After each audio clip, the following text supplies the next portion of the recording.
علم العقائد کو علم الکلام بھی کہتے ہیں۔ علم العقائد کو علم الکلام کہنے کی وجہ کیا ہے؟ اس کی کئی وجوہ تحریر کی ہیں۔ نمبر 1، متقدمین متکلمین جب کسی عقیدہ کو بیان فرماتے تو یوں گفتگو فرماتے: الکلام فی التوحید، الکلام فی النبوہ، الکلام فی البعث، یعنی الکلام کا لفظ بہت استعمال کرتے۔ اس بنیاد پر اس عقائد کے علم کا نام ہی علم الکلام رکھ دیا گیا۔ چنانچہ علامہ سعد الدین مسعود بن عمر تفتازانی وفات سن 792 ہجری شرح العقائد النسفیہ میں تحریر فرماتے ہیں: لأن عنوان مباحثه کان قولهم الکلام فی کذا وکذا، کیونکہ علم الکلام کی مباحث کا عنوان ہی ہوتا ہے الکلام فی کذا، الکلام فی کذا، الکلام فی کذا، اس لیے اس علم کا نام علم الکلام رکھ دیا گیا ہے۔ دوسری وجہ، متکلم علم کلام کے ذریعے عقائد کو اچھی طرح بیان کر سکتا ہے اور بوقت ضرورت فریق مخالف کو لاجواب کرتا ہے، یعنی اس علم کے ذریعے اس کے اندر ایسی طاقت پیدا ہوتی ہے کہ وہ کلام کرتا ہے، گفتگو کرتا ہے، گفتگو اور کلام پہ قادر ہو جاتا ہے۔ اس لیے اس علم کا نام علم الکلام رکھ دیا گیا ہے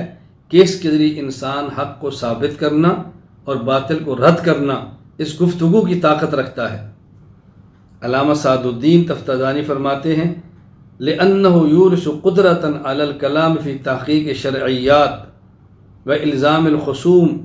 کالمنطق للفلاسفہ، اس لیے کہ علم الکلام اسلامی عقائد کو ثابت کرنے اور مخالف کو خاموش کرانے میں گفتگو پر قدرت کو پیدا کرتا ہے، جس طرح فلسفی منطق کو منطق کہتے ہیں، کیونکہ اس آدمی کے اندر بولنے کا اور گفتگو کرنے کا ایک ملکہ بہت زیادہ پیدا ہوتا ہے، تو اس کا نام ہی انہیں منطق رکھ دیا ہے۔ نمبر 3، علم الکلام ان علوم میں سے ہے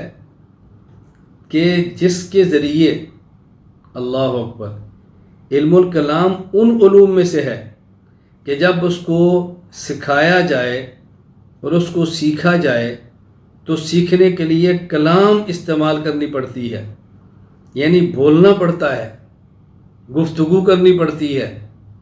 اس لیے اس علم کا نام علم الکلام رکھ دیا گیا ہے۔ علامہ سعد الدین مسعود بن عمر تفتازانی وفات 792 ہجری شرح عقائد النسفیہ میں تحریر فرماتے ہیں: لأنه اول ما يجب من العلوم التي انما تعلم وتتعلم بالکلام، اس لیے کہ جو علوم کلام کے ذریعے سیکھے اور سکھائے جاتے ہیں، علم الکلام ان سب میں مقدم ہے۔ فأطلق علیہ هذا الاسم لذلك ثم خص به ولم يطلق على غیرہ تمیزا، اس لیے کہ جن علوم کو سیکھا جاتا ہے اور جو علوم سکھائے جاتے ہیں تو اس پر یہ لفظ علم الکلام کا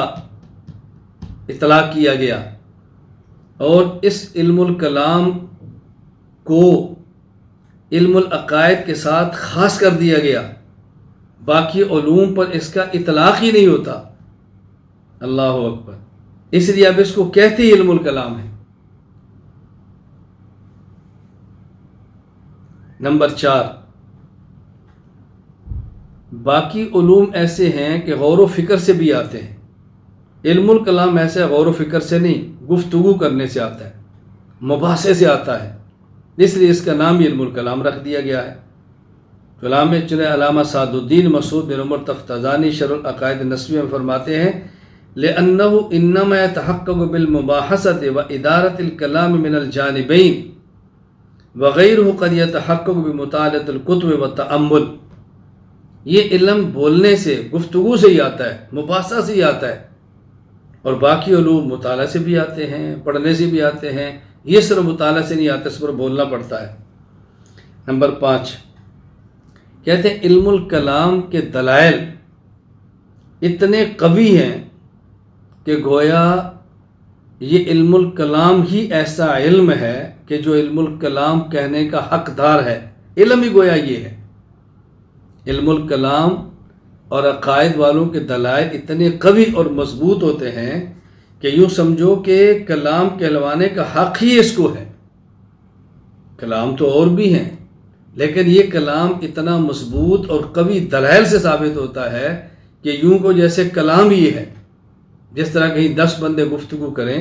تو جس کی کو دلیل میں سب سے مضبوط اور قوی گفتگو ہو، کہتے ہیں گفتگو تو اس کی ہے نا یار، کیا بات ہے، گفتگو تو اس کی ہے نا۔ کسی جلسے پر اگر کوئی 5 خطیب بیان کریں، ان میں جس کی خطابت سب سے زیادہ ٹاپ پر ہو، کہتے ہیں خطیب تو یہ ہوا نا۔ تو یہ کہنا چاہتے ہیں کہ چونکہ یہاں دلائل اتنے قوی ہوتے ہیں اس گفتگو میں، تو گویا کہ آج تک کلام تو ہے ہی یہ، گفتگو تو ہے ہی یہ علم الکلام۔ علامہ سعد الدین تفتزانی شرح القواعد النسویہ میں فرماتے ہیں لِأَنَّهُ لِقُوَّةِ أَدِلَّتِهِ صَارَ كَأَنَّهُ هُوَ الْكَلَامُ دون ما أداه من العلوم كما يقال للأقوى من الكلامين هذا هو الكلام۔ اس لیے کہ علم الکلام کے دلائل سب سے زیادہ مضبوط ہیں، جس کی وجہ سے ایسے ہو گیا جیسا کہ کلام صرف یہی ہے، نہ کہ اس کے علاوہ دیگر علوم۔ جیسے 2 بندوں کے کلام میں مضبوط کلام کے بارے میں کہتے ہیں کلام تو ہے یہی، کلام تو ہے یہی۔